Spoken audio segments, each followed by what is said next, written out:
When I was 10, my mom and dad had moved house, so I went to a new primary school.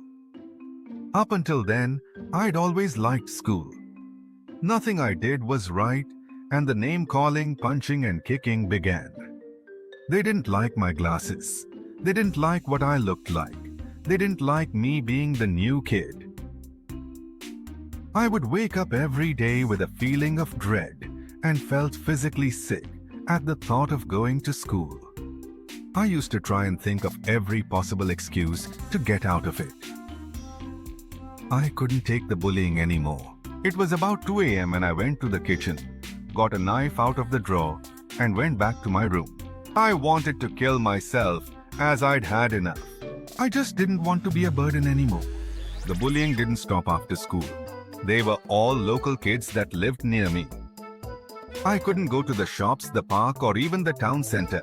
Wherever the bullies saw me, they kept it up, even when they weren't there. It was like they were following me.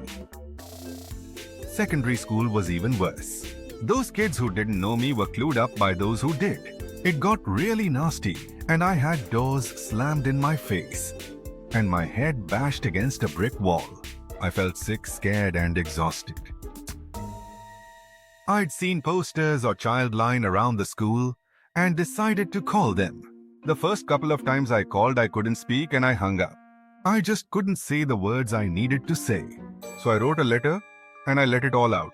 Child line replied in 2 days, and then I felt able to call them. They listened and believed everything I said. They gave me advice on how to cope with the bullying, such as joining lessons earlier or later and avoiding areas where they congregated. Because I was believed, they also gave me the confidence to tell my mom and dad. I started calling twice a week about the same time and usually spoke to a counselor called Craig. He really listened, didn't tell me what to do, and gave me the time to explain how I was feeling. That was so important to me. I spoke to Craig on that Wednesday after I took that knife out of the kitchen drawer, and I thought the only option was to kill myself. Craig persuaded me to put the knife down and wake up my parents. On the phone, I could be me, and they let me speak about my emotions and channel the negative feelings. Childline helped me realize that I had the strength to overcome the bullying within me. It was always there. I just needed someone to help me find it. See,